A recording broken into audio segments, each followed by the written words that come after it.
Om Namo Bhagavate Vasudevaya.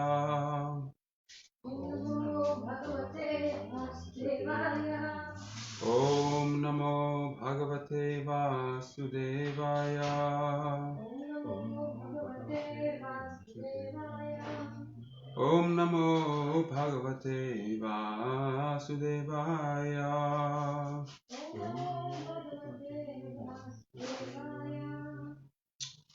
So we're continuing the reading from the 5th chapter of Bhagavad Gita, which is called Karma Yoga, Action in Krishna Consciousness. And as I explained every time, we already had a chapter on Karma Yoga two chapters back.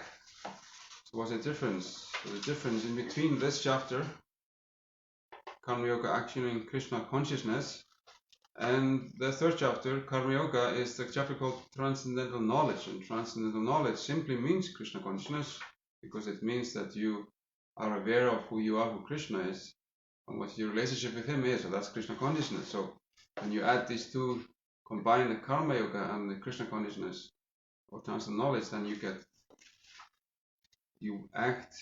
do your duty, but you act in Krishna Consciousness. So that's the kind of the theme of this chapter. So we've got that.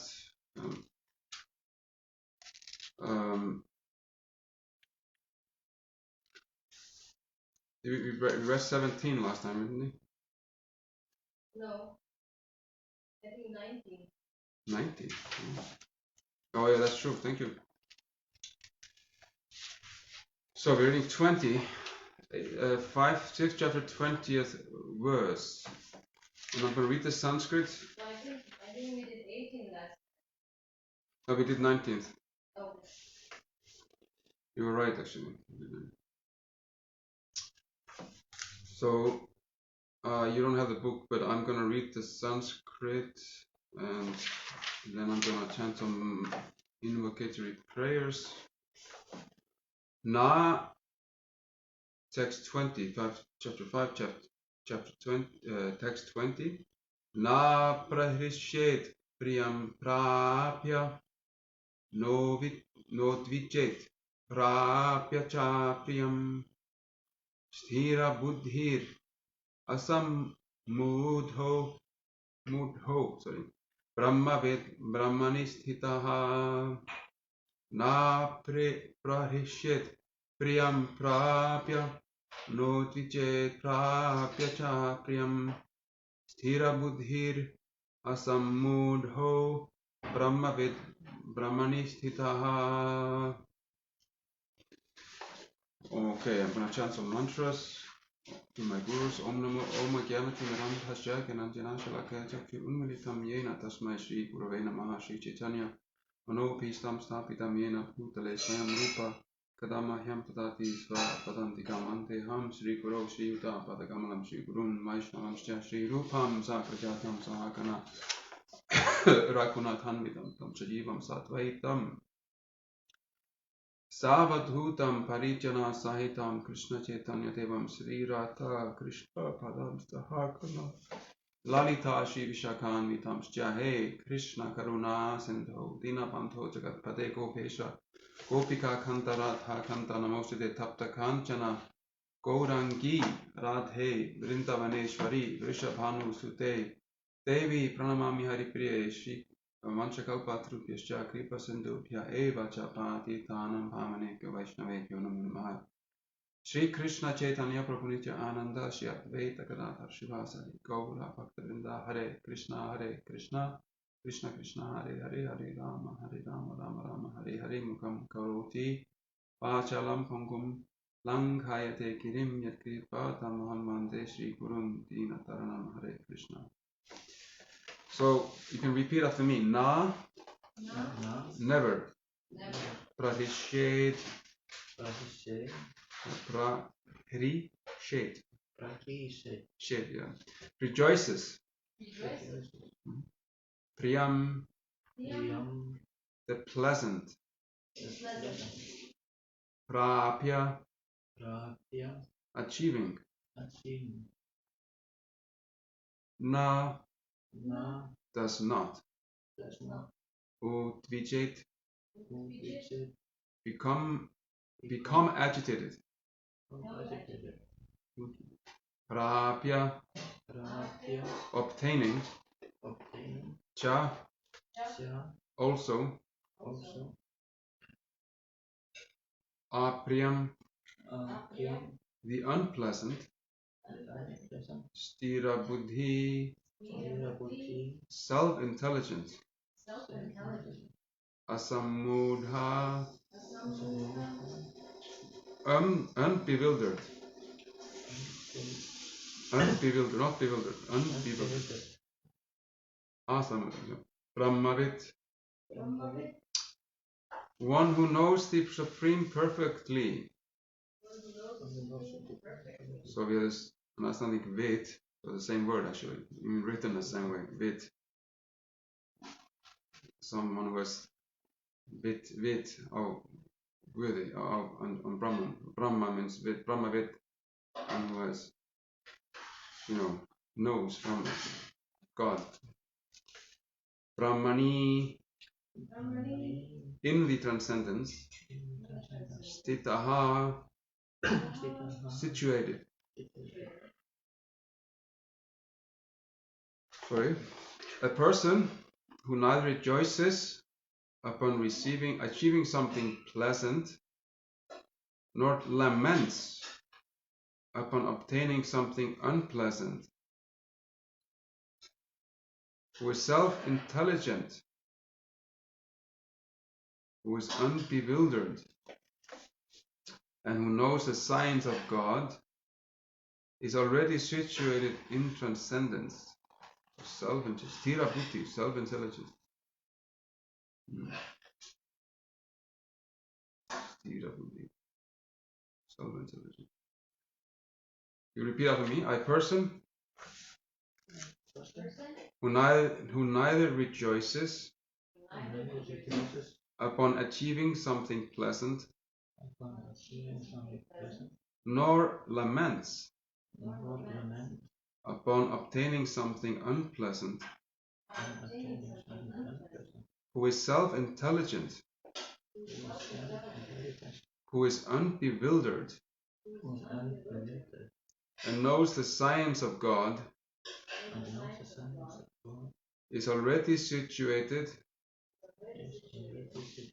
in transcendence.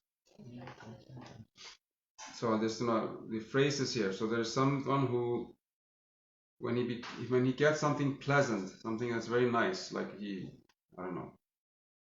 wins the lottery, let's say, or that's a very extreme, or whatever, something that's considered very nice, either by surprise or not, and he's not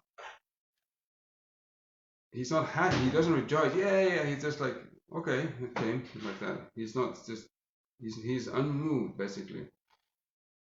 And then there is another, and then the same thing when something unpleasant happens, something that's very lamentable, then he doesn't lament.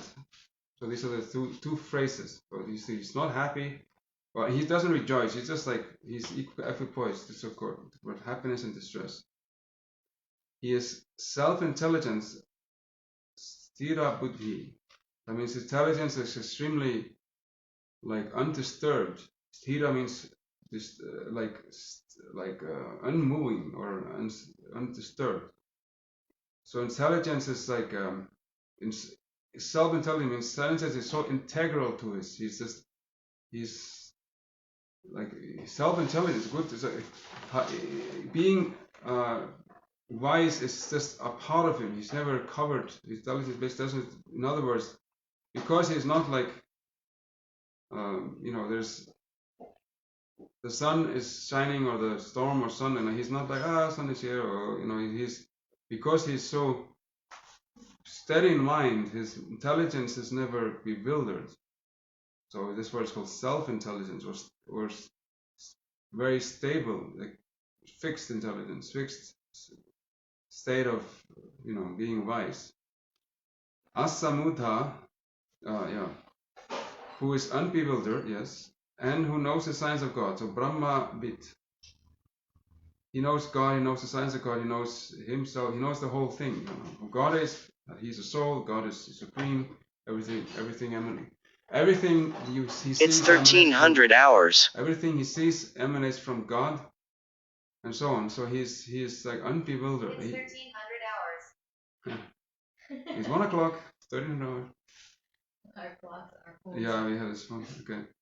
So he knows the signs of God, Brahmavit. He's aware of who he is, who God is, who relationship.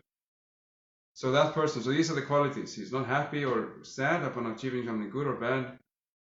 His intelligence is very extremely integral to him, very steady, and he's not bewildered. And he knows the signs of God. He knows who he is, God is, relationship, and how to act in that relationship. So that person is situated in transcendence. So he is on a transcendental platform. So basically, you can reverse this. You can say, what is the symptom of someone who is transcendental? You know, let's say, who is there, who is on the transcendental platform, who is situated, you know, like in God consciousness, or on the platform of God. So what is his symptom? So these are the symptoms. He's not happy or sad. He is self-intelligent. He's not bewildered, and he knows the signs of God. So I'm gonna read the purport, which is not long. And we can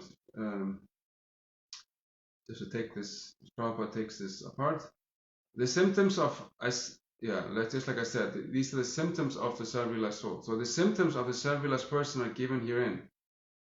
The first symptom is that he is not illusioned by the false identification of the body with his true self. He knows perfectly well that he is not this body, but is a fragmental portion of the Supreme Personality Godhead. He is therefore not joyful in achieving something, nor does he lament in losing anything which is related to his body. This steadiness of mind is called sthira buddhi, or self-intelligence. So this is the idea, is that the reason why he's so steady in mind is because he does not identify with the body. So something happens, something as advantageous for his body, like his, you know, money or facilities or family relationships and so on. Upon achieving those or losing those, he does not lament, because they don't really relate to him, to his own soul, they relate to his body, not himself. So therefore, he's detached from it, so it does not affect him. And therefore, because that, so this situation in, you know, beyond the material body, that is self-intelligence, sthira buddhi. So Prabhupada said he's called the steadiness of mind, is called sthira buddhi. So he's very steady.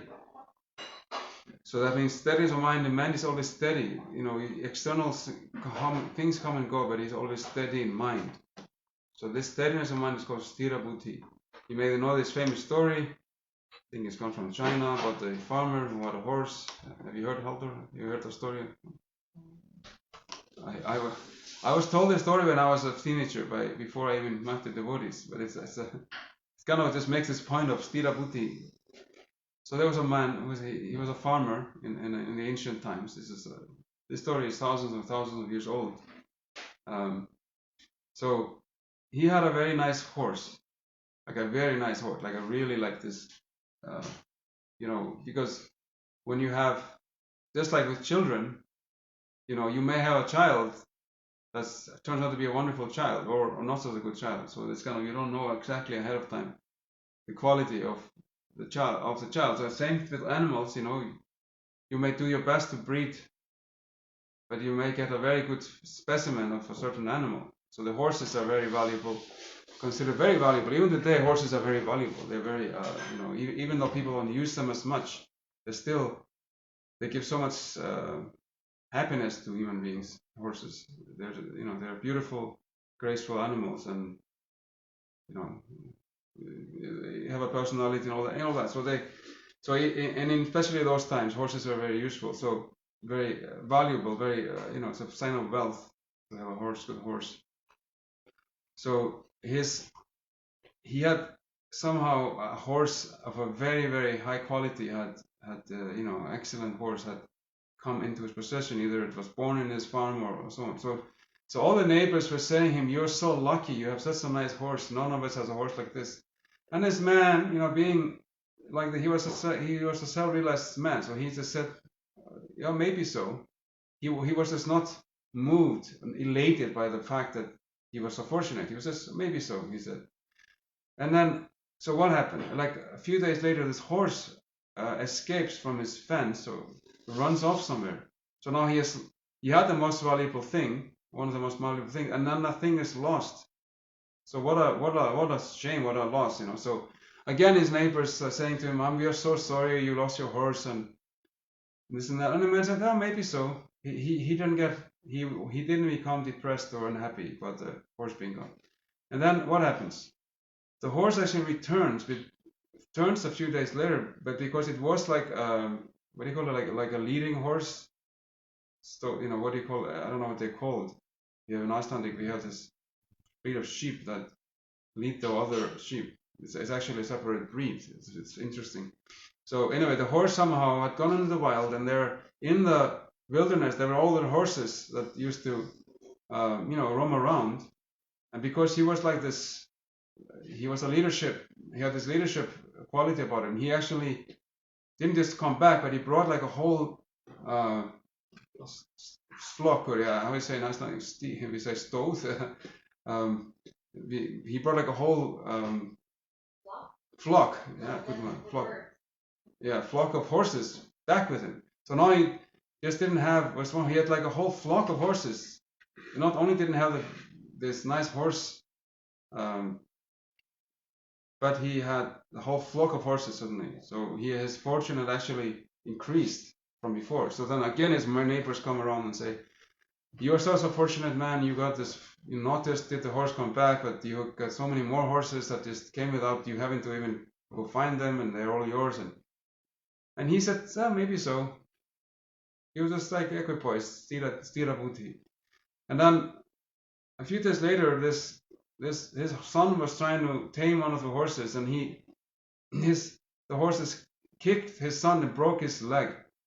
And breaking a leg in those days was not a small thing. You didn't have hospitals and so on, so it could mean a crippling disability like that. So it was very, it was a big letdown. His son was, at least his son was unable to work for a few months, so unable to do anything. So his neighbors again come and, "Oh, you're so sorry about your son," and this and that. No, he cannot. You've lost like your your right hand man on the farm. And this man said, "That's maybe so, maybe so." He wasn't unhappy, depressed, or lamenting or anything. And then what happens? A few days later, the king of the kingdom, he declares a war. There's a big, he gets involved in a war. He declares a war against his neighboring kingdom, and he calls all the young men to enlist in the army. And so what happened? His leg was broken, so he didn't have to go to the war and get killed. So that way, So this is how life is. It always comes up and down and up and down and up and down. And so this farmer, he was personifying this stira buddhi, this person who just does not identify too much with his skin and his external circumstances. He just, he's like, it's like a person who's a grown-up person, like a children. They easily lament and rejoice over very insignificant things. You give them a child something, a candy, they're like ecstatic, and then you don't give them a candy, and they make a tantrum. They wreck the place almost, because you didn't give them one candy. So that's the child. So when we grow up and without spiritual understanding, then we become like big children. So we run after bigger things, houses and cars, houses, money, sexual partners, and so on. And so it's just the same thing. We are just lamenting and aspiring, rejoicing, and losing and lamenting like that. With the same mentality. Just the things that candy has turned into a house or a car or a beautiful man or woman or money. But as long as we are rejoicing or lamenting over attainments, material attainments, then we are identifying with the body. We are not really grown up. So a mature grown up, everyone is impressed with someone who actually is very, even if he gets something, he's just like, he's not moved. He appreciates, he appreciates, of course. It's not that you don't appreciate what God gives you, but at the same time, he's not happy for his own body. And now my body is gonna have a great time, resting in his nice house or whatever, driving his car. But he takes it in a very equipoised way. He's not, so that's the sign of a grown-up. So human life is really meant to do this. We are meant to wake up from our like slumber of ignorance of thinking we are the body. That's just like a child or an animal would do. They identify too much with their body, with their urges, with their frustrations, and so on. So human life is to wake up, to grow up spiritually, not just physically, but spiritually. So and if we don't fulfill that need, we won't become happy as human beings. Human beings can't really become happy without some connection with transcendence, and ultimately without developing love for God, for Krishna. So we may think we're happy, but we really aren't. We are actually very miserable, even though we don't know it. I mean, I remember the turning point of me taking up this path was actually when I realized that this life without Krishna, without connection with, the life of no self control and life of just living just to make money and to live and sleep and wake up the next like that, it's utterly miserable on its own. It's a miserable life on its own. It's not the only thing. That on its own, which is this kind of lifestyle has been promoted in the last 100 years or so, especially more and more, and it's actually becoming more and more obvious to people. This is not it. This is just because we've had material comfort for so long now that we know this doesn't make us happy, not at all. And people who are not completely like obsessed with greed and lust, some people are so busy, they're so greedy that this greed keeps them going, keeps them like on the treadmill, but people who are not like that, which is most people, they know this is not fulfilling. It's temporary and it's not fulfilling. So human life, we have the capacity to understand something beyond matter, to understand we are not this body. There's more to life than just making the body comfortable. We have that capacity, and we should do something about it and try to wake up to spiritual life. So that's the whole point. That's what we are doing. We're not the only people in the world, doing that. We promote our path, which we find very helpful, which we, find or know to be, very, very effective if you really just follow it. But not everyone is ready to follow this path, so that's okay. But we still make it available to anyone. And even if you take up just a little bit of it, it's very helpful. You take this mantra and chant it sometimes or daily to some extent. That's very helpful. If you have this food that we offer and eat it once in a while or every day, offer your food, that's very helpful. So the point is that we should all do our best to practice spiritual life and give it to others. So like I was listening yesterday to my spiritual master talking to Russell Brand, who is a famous comedian. He's also can actually become more also kind of an intellectual person, because he talks about this he talks about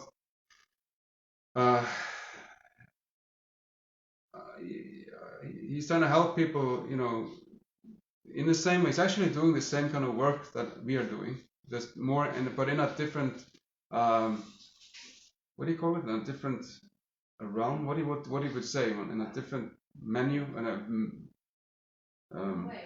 sorry? Different way.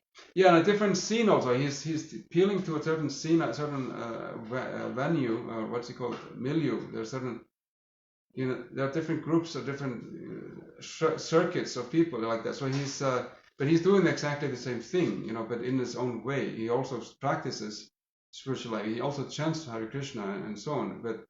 But he's just, so one of his mentors, and very good friend, is my spiritual master, so Radha Swami. So Radha Swami was asking him, Radha Swami, how do you apply spiritual life? I mean, how do you become spiritual? What do people do on a daily basis? And so Radha Swami was, of course, speaking to him and speaking to an audience who are not Hare Krishnas, who are just, people of all different backgrounds. But he's talking about what are the basic principles. So there are mainly three things you do to be spiritual, to act and to be spiritual. He's saying it's actually quite practical. Anyone can do it. It's not like you cannot, you have to do this, and this, and this, and this, and this, and this before you actually can do something spiritual. But no, anyone can do this. So there are mainly three things. The first thing is to have some sadhana. You have some spiritual practice, whatever it is, some kind of meditation. We chant Hare Krishna, for instance, mantras. Or you can have some kind of a meditation or practice, something where you connect to God, connect to your soul, connect to the, so to stillness. At least you quiet your mind, so you have some clarity. Some kind of a meditation, prayer, practice, chanting like that. So do that on a regular basis. Then the other one is we call it sadhu sangha, or like associating with others, keeping company with others that are other people that are also spiritual. You're trying to, you first, like we have this meeting. That's why we have this meeting. We have this meeting so that people who have spiritual inclinations, we can actually meet and nourish each other. So this is one. This is the second aspect. They're very simple. There's three things. So you practice, you have spiritual association, and then you can also do that just by listening to, you can listen to lectures, or listen to speakers, recordings, or through internet, or you can read also. Reading is also another way of practice and association. Reading these kind of books, because our books, we recommend them very much, but books written on the subject. So that way you are both practicing and associating. And then the third thing is to act with compassion. Jiva Daya, we call it. There is Namaruchi, Vaishnava Seva, and Jiva Daya. So that this is the way we term these things. So we serve devotees, we associate with devotees. So Sadhu Sangha, associating with others, means we call it Vaishnava Seva, because it's a mood of actually serving the others. So we are serving you by feeding you, giving you, like we are serving you, we are your servant. So this is how we. So the association is where everyone is sharing and with each other, their love. There's love. That's what association means. You share love with each other through service. And Jiva Daya means to act with compassion. You act compassionately, and this is very deep. It doesn't just, it means both, of course. You try and, like we are trying to promote this spiritual life to everyone else, like Russell Brand is doing in his own way, like Radha Swami is doing in his way, or what I am doing in my way, and others, so many others. And it also just means just to be kind. You have to learn to be. We have to learn how to be as kind as possible to everyone. It doesn't mean we don't speak the truth out of, we have to speak the truth when necessary. But we try to engage people in acts, in activities of devotion. We try to make people chant, take prasadam, associate with devotees. And when they're ready, we tell them, we share with them, this knowledge that they're not the body. They should wake up out of their, material consciousness, wake up to spiritual consciousness. So I'm going to continue the purport. He is therefore never bewildered by mistaking the gross body for the soul, nor does he accept the body as permanent, and disregards the existence of the soul. So that's the problem, is that people they treat their body as permanent. Like I have I just received the news that one of my friends passed away, and he had actually he had a full-time job as a priest, but he has this hobby. You know, he had his interest. Everyone has a hobby besides the work. So his hobby was actually wealth creation. So I'm not saying he's a perfect example of someone who doesn't know his body, but it just made this point so soberly, so strongly to me that he had a job, and his hobby was to grow his wealth as much as possible, so that when he stops working in his, which was going to be in a few years, he was in his late 60s, I think. So he was going to retire in a few years and live as a wealthy man with all his money. He could go here to there, So that's kind of. But what happened? He died suddenly, just without anyone expecting it, not him, not his family. So then, what was the point of all that? He never enjoyed his money. He had whatever he had was coming mainly from his job and and then all his energy and time put on building money. It's just complete waste of time, because body is not permanent. That's the point. Your body is not permanent. Not only does it not live for very long. If you're lucky, you will live to be 90 years old or 80, 90 years old if you're lucky. Or not so, in good health. If you're not in good health, you're maybe not so lucky to live that long. But then any moment you could die, you could pass away, and this has happened. I mean, I'm sure any one of us knows someone like that. Like just last year, my brother-in-law, who was just 1 year older than me, he just suddenly passed away. Just boom, boom, was dead. Second. Huh? And then within a second. Within a second. No one. He didn't. His father was there next to him. No one knew what was happening, and I mean, he was a very, very extremely endearing person. I mean, he was dear to everyone. Kind of a very special man, very good man. So, but he was just poof gone, and it was so. I mean, when someone close to me, close to you, close to us, pass away like that, suddenly you kind of realize that it's true that life is so fragile, that it's true that death is one of the miseries of life. This is a place of death, where we are. Like I was saying last time, when you take a body, you don't accept life, you accept death. Your soul is alive, but the soul accepts death, because the body that you accept is meant to die, and we don't know when. It could be at any moment. Could be today, could be in 1 minute, in 1 day, 1 year, 5, 10 years, like that. But we don't know. So that's the reality. That's the truth. So to accept the body as permanent is an illusion. And then he's saying, and because they think the body is permanent, they disregard the soul. Soul is not important. It doesn't say whatever, because my body is permanent. But they know that anyone who is past 50 years old, there's almost like a genetic message that death is upon you. It's kind of like my brother told me this when he passed 50. He changes, because when you pass 50, then you kind of I'm gonna my life is going down. I'm gonna die. So everybody knows they're gonna die, but they act as if they are living forever. So this is why in an enlightened society, people maintain a connection with their eternal self by daily practice of spiritual life, and regular association with devotees and so on, with other practitioners, and connection with God, because life is temporary. We have this life for a very short time, and we have to use it to revive this connection with our true self. So this knowledge elevates him to the station, the station, like next station, to the station of knowing the complete science of the absolute truth, namely Brahman, Paramatma, and Bhagavan. So Haldur, do you know what is Brahman, Paramatma, and Bhagavan? Can you explain it to me, or should I explain to you? What do you remember? If you remember, you may not have heard me explain these three. Brahman, Paramatma and Bhagavan.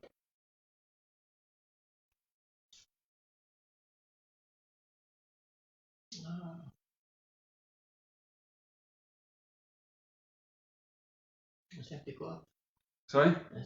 Just God. Yeah.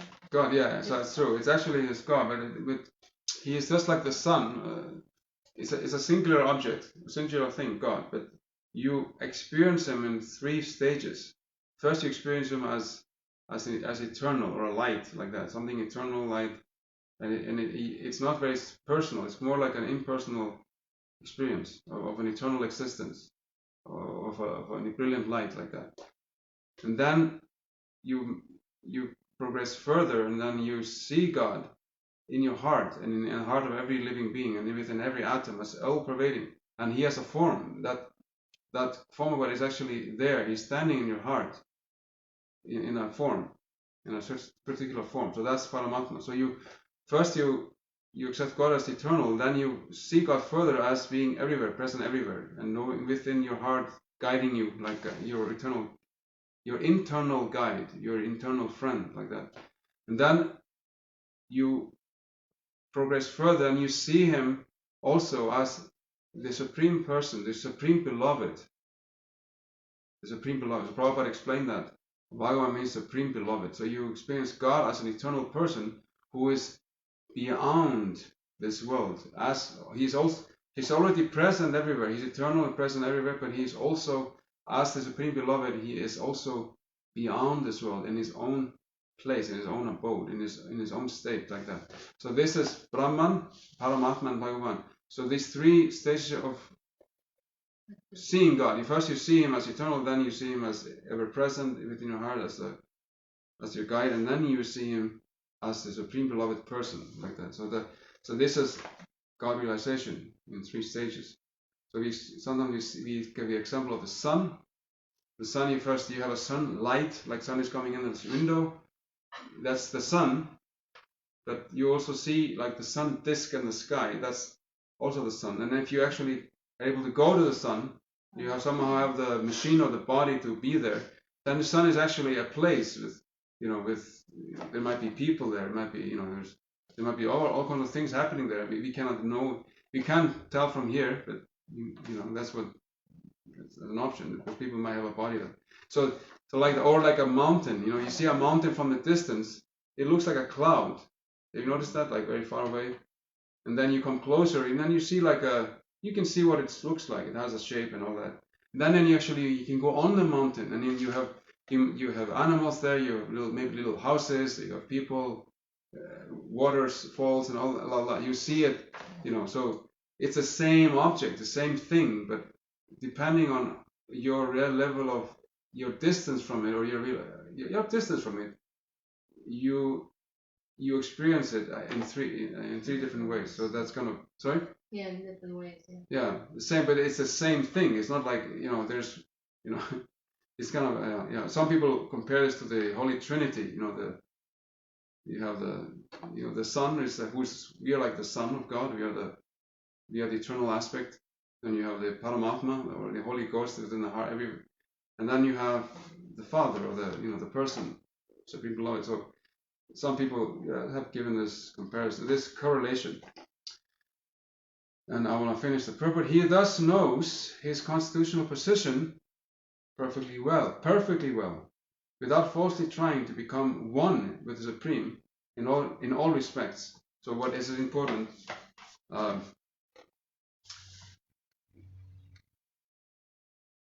This is called Brahman realization, or self-realization. The such steady consciousness is called Krishna consciousness. So that's the kind of the action, the title of the chapter, Action in Krishna Consciousness. So Krishna is here talking about the consciousness of the perfect Karma Yogi. So he thus knows his constitutional position perfectly well. So when you understand, when you realize Krishna as Supreme Person, you know who you are, that you're his servant. Without falsely trying to become one with the Supreme in all respects. So you are naturally one with God because you're part of Him. You have the same equality, just like you have any kind of friendship, any kind of relationship is based on some kind of equal platform. Like to have relationship with someone in your family is based on the fact that you are born in that family, so you're one with that family. That's how you can have a relationship with some, like that.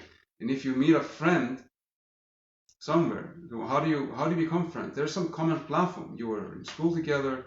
You were practicing the same sport. There's some equal platform. Otherwise, there's no friendship. If you completely have no, like, nothing, there's no meeting on anywhere. There's no friendship. It's 13:30. Very good. So the French, what I'm saying is that relationship is based on oneness, but you enjoy the difference. The oneness is the platform, but the difference is the platform of enjoyment, because you are different. You're two different people. You can have an exchange. This person is a little different than you, so you have to kind of it makes life more interesting because he or she thinks different, like that. So the difference is the platform of enjoyment. Really, is the cause of the source of the pleasure is the difference, not the sameness. Like if you are, like there's a saying, if you, how can you taste sweetness if you are the sugar? Like you are sugar, and then let's say you're sugar that's shaped like a body, and you put sugar on your tongue, you won't taste anything because you are that thing yourself. So yeah, so it's kind of like that. So we are one with God, but we are different, and this is why we can enjoy unlimited happiness in His association, and not just Him, but every other part of God. So that is when someone is self-realized, he gives up the attempt to falsely trying to become one with God in all respects. He's becoming one with God in respect of being eternal and so becoming to the eternal platform. But he's not trying to be one in all respects. So when we actually have this, you see the difference between the soul and the super soul. That's actually when we really are becoming free of Maya. Because the other one thing is when you think you're one with God in all respects, you're trapped in a loop of getting free and entangled again, free and entangled. Because the reason why you become entangled in this world is because we think our ego convinces us that we are God. We're okay. We can get in here and not get entangled and so on. We think we are the enjoyer, and then again we get in this world, we suffer. Then we realize, I'm not this body. I forgot myself. I'm eternal. But then if again our ego starts to identify with God as being me, then we don't get liberty. We just go in circles. So we have to actually start surrendering to God as superior to us. We have to realize our subordination to God and accept it and enjoy it. Actually, it's a very enjoyable position. Believe me, when the moment we identify a servant as being our constitutional position, as our natural position, we really become peaceful and satisfied and happy. That's actually our only position we can be happy, from the position of servant, not from a position of exploiter or enjoyer or controller like that. Such steady consciousness is called Krishna consciousness. So any questions, comments, criticisms? If not, I'm going to read the verse again. Na prahishet priyam prapya no tvijet prapya cha priyam stira buddhir asammudho brahmavid brahmanistitaha. A person who neither rejoices upon achieving something pleasant nor laments upon obtaining something unpleasant, who is self-intelligent, who is unbewildered, and who knows the science of God, Brahmavit, is already situated in transcendence.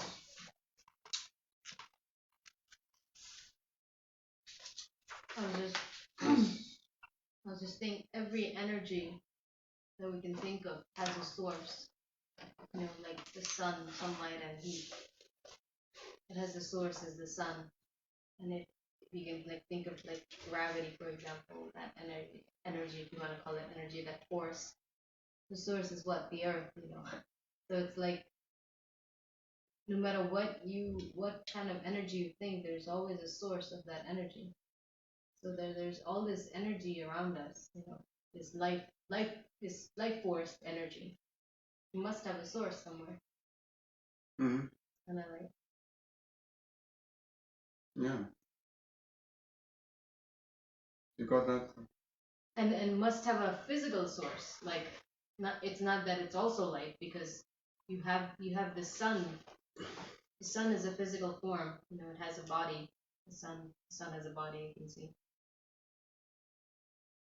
So the source that comes from must have some form too. Mm-hmm. You want to think of it philosophically.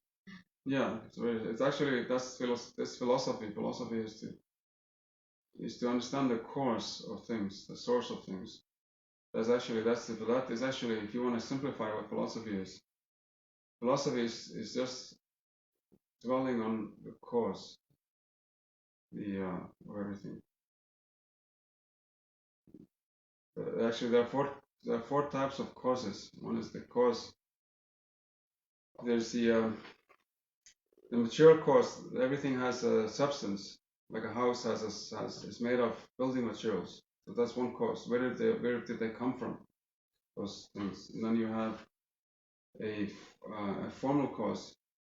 The design of the house. You have these materials, but they are in a certain design.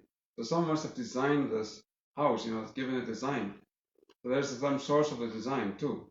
So the house has materials. It has a design, and then someone built the house.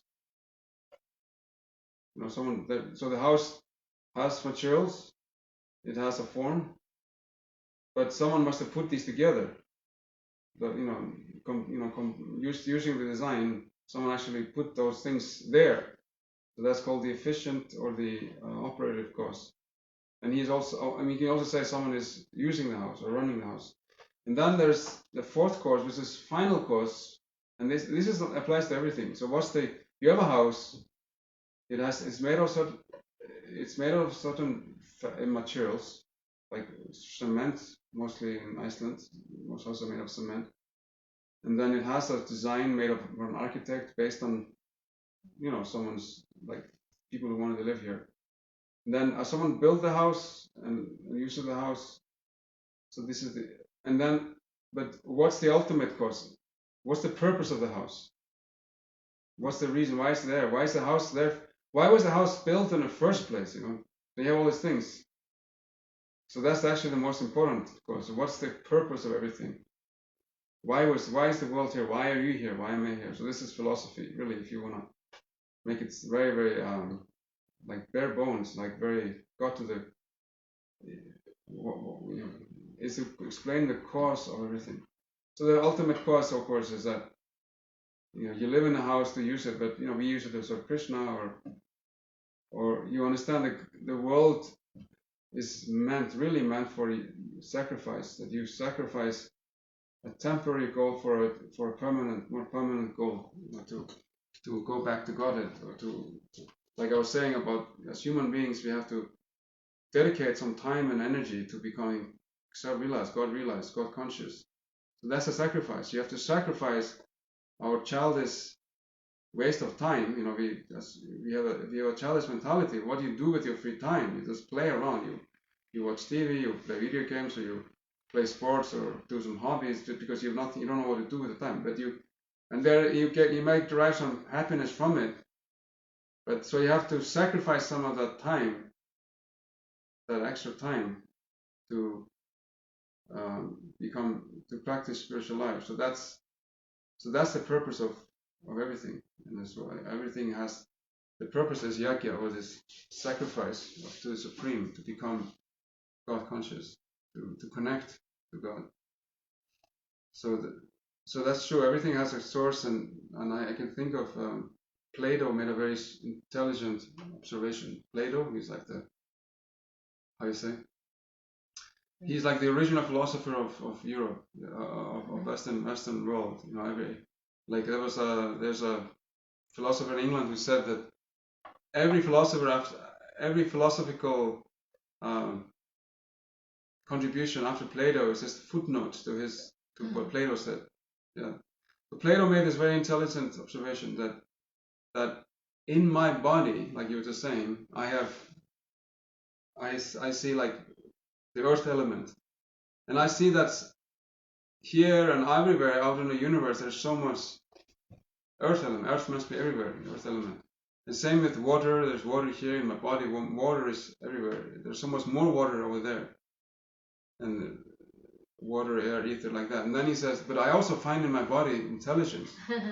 So there must be so much more intelligence out there. There must be like unlimited amount of intelligence coming from out there. Exactly. So it's a very logical argument. It's extremely logical.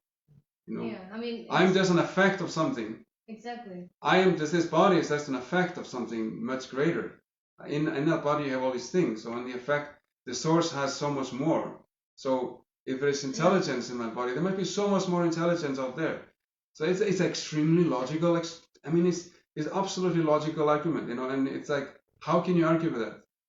So yeah, it's very. I was thinking yesterday how intelligent every small creation is. Like, it's, if you really think about it, like how our body is made, the skin, it absorbs, yet at the same time it's waterproof, and like the little tiniest little animals that were insects, how they can fly, or it's just, it's, everything is so intelligent. And of course we say, like, all these scientists and doctors and who study these things, and they do things, and we call them intelligent, right? Because we call them small. These are the smart people, that they study this or study that, or or discover things, about everything, and about all these intelligent things. So if everything is intelligent, like, it didn't come from something unintelligent. How can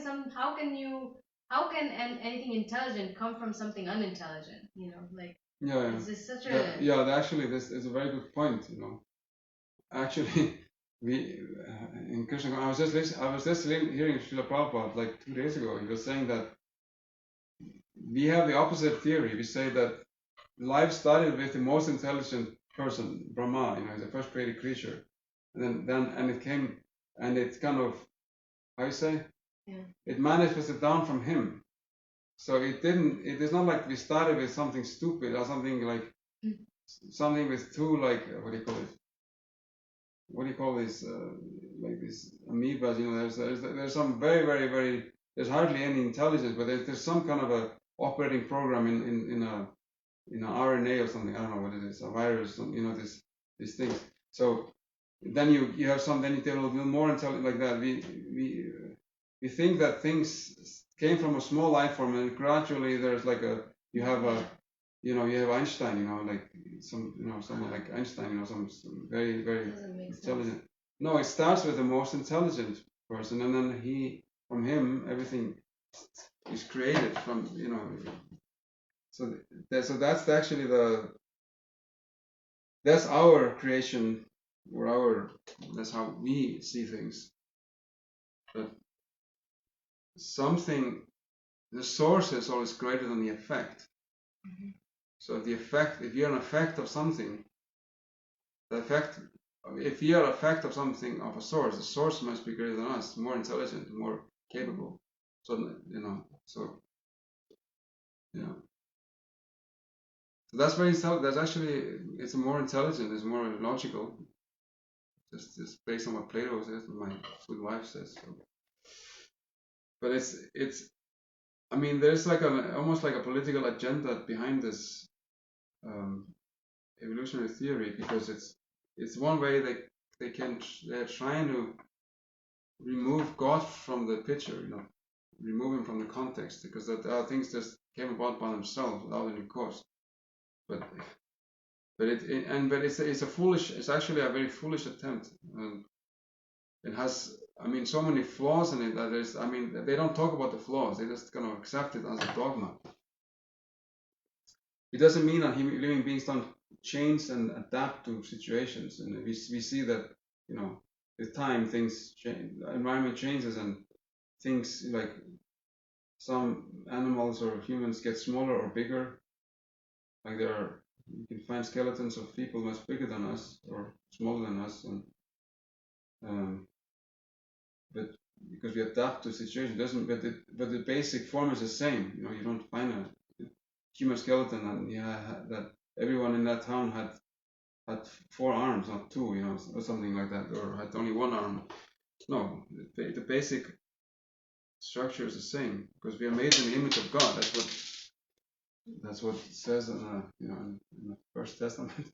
In the Genesis, they say that God made man in his own image. So the image is actually a fixed image. So the forms are all eternal. These forms are eternal. They don't change over time.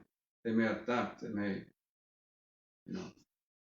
So everything is based on an eternal reality, on an eternal blueprint.